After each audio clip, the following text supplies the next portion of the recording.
오늘의 말씀 창세기 39장 1절에서 10절 말씀입니다. 요셉이 이끌려 애굽에 내려가매 바로의 신하 친위 대장 애굽 사람 보디발이 그를 그리로 데려간 이스마엘 사람의 손에서 요셉을 산이라. 여호와께서 요셉과 함께 하심으로 그가 형통한 자가 되어 그의 주인 애굽 사람의 집에 있으니 그의 주인이 여호와께서 그와 함께 하심을 보며 또 여호와께서 그의 범사에 형통하게 하심을 보았더라. 요셉이 그의 주인에게 은혜를 입어 섬김에 그가 요셉을 가정 총무로 삼고 자기의 소유를 다 그의 손에 위탁하니 그가 요셉에게 자기의 집과 그의 모든 소유물을 주관하게 한 때부터 여호와께서 요셉을 위하여 그 애굽 사람의 집에 복을 내리심으로 여호와의 복이 그의 집과 밭에 있는 모든 소유에 미친지라. 주인이 그의 소유를 다 요셉의 손에 위탁하고 자기가 먹는 음식 외에는 간섭하지 아니하였더라. 요셉은 용모가 빼어나고 아름다웠더라. 그 후에 그의 주인의 아내가 요셉에게 눈짓하다가 동침하기를 청하니 요셉이 거절하며 자기 주인의 아내에게 이르되 내 주인이 집안의 모든 소유를 간섭하지 아니하고 다 내 손에 위탁하였으니 이 집에는 나보다 큰 이가 없으며 주인이 아무것도 내게 금하지 아니하였어도 금한 것은 당신뿐이니 당신은 그의 아내임이라. 그런즉 내가 어찌 이 큰 악을 행하여 하나님께 죄를 지으리이까. 여인이 날마다 요셉에게 청하였으나 요셉이 듣지 아니하여 동침하지 아니할 뿐더러 함께 있지도 아니하니라. 오늘은 큐티 다이어리에 있는 질문들을 따라가면서 진행하도록 하겠습니다. 첫 번째 질문, 하나님께서 요셉에게 어떻게 행하십니까?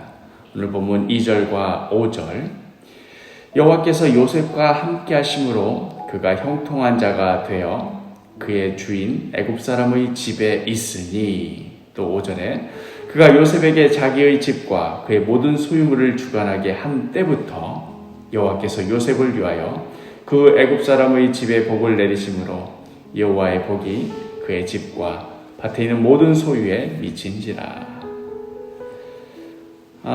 사람의 눈으로 보기에는 요셉이 애굽의 노예로 팔려간 것은 형님들의 그 미움을 사서 그런 것이다. 한 집안에 총애받던 아들, 아버지의 특별한 사랑과 관심 속에서 채색 옷을 입으며 지냈던 아들이 하루아침에 쇠사슬을 차고 애굽에 끌려가는 신세로 전락하고 말았습니다. 가서 애굽이니까 말도 통하지 않지요. 말도 통하지도 않은 곳에서 눈치껏 대처해야 되고 알아들을 수가 없으니 매를 맞아가면서 일을 배우고 허둥지둥 살기 위해 발버둥 쳐야 하는 노예, 외국인 노예의 신세로 전락하고 말았습니다. 요셉의 입장에서 생각하기에 아니 내가 이 지경이 되도록 도대체 하나님께서는 무엇을 하셨는가? 얼마든지 그렇게 여길 법도 하지 않습니까? 그러나 우리 모두가 잘 알고 있듯이 요셉이 애굽의 노예로 팔려가게 된 것은 정말로 하나님의 뜻 때문이었습니다. 하나님의 계획 때문이었습니다. 그렇게 되도록 막아주셔야 했고 대체 뭘 하셔야 됐고 지켜보시고 이런 것이 아니라 하나님의 뜻이었습니다. 그러나 이걸 형들도 모르고 요셉 본인도 모르고 지금으로서는 그저 주어진 현실에 내몰린 상황입니다. 여전히 노예로서 죽도록 일해야 하는 상황이지만 하나님께서 함께 하셨습니다. 하나님께서 함께 하신다. 이것이 형통함의 참 의미입니다. 내가 하는 일이 잘 되고 내 뜻이 잘 풀리고 내 계획이 잘 이루어지는 것이 아니라 하나님의 뜻대로 이루어져 가는 가운데 하나님이 함께 하시는 것, 이것이 형통입니다. 두 번째 질문, 보디발은 요셉에게서 무엇을 보고 어떻게 조치합니까? 오늘 본문 3절과 4절, 그의 주인이 여호와께서 그와 함께 하심을 보며 또 여호와께서 그의 범사에 형통하게 하심을 보았더라. 요셉이 그의 주인에게 은혜를 입어 섬김에 그가 요셉을 가정 총무로 삼고 자기의 소유를 다 그의 손에 위탁하니. 보디발은 이게 대체 어떤 이유에서인지는 모르겠지만 요셉에게 일을 맡기기만 하면 이게 자신이 직접 감당하는 것보다 더 잘 된다는 것을 알게 되었습니다.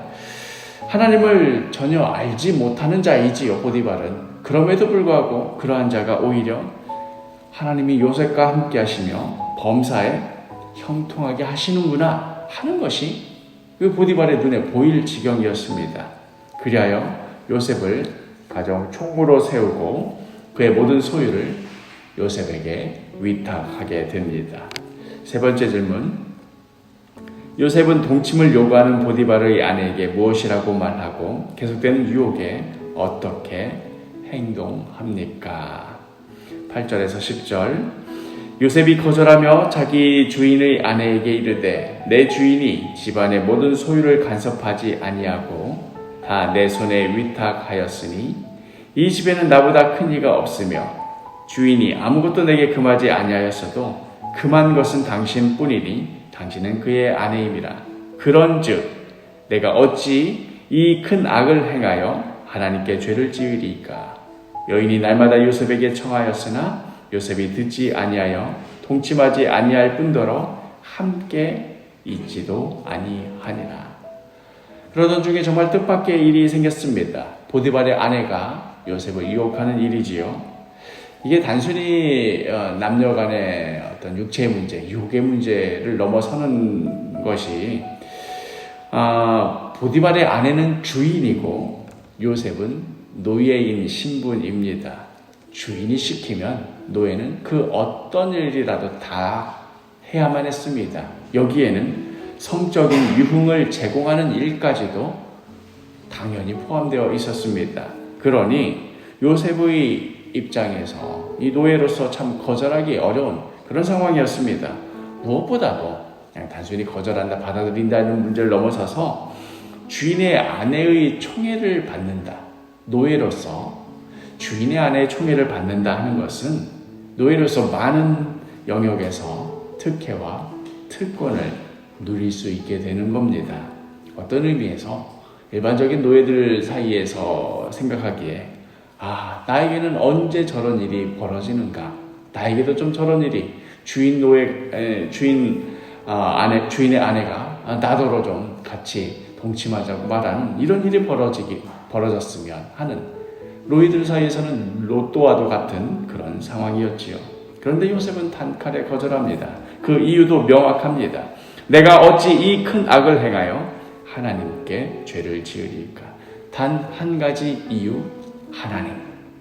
단 한 가지 이유, 하나님. 바로 여기에 요셉의 위대한 점이 있지요. 마지막 질문. 끈질긴 죄의 유혹에도 하나님께 죄 짓지 않으려는 요셉을 보며 무엇을 느낍니까? 요셉으로서는 나의 인생이 이렇게 나락으로 떨어지는 동안 대체 하나님께서는 무엇을 하셨는가?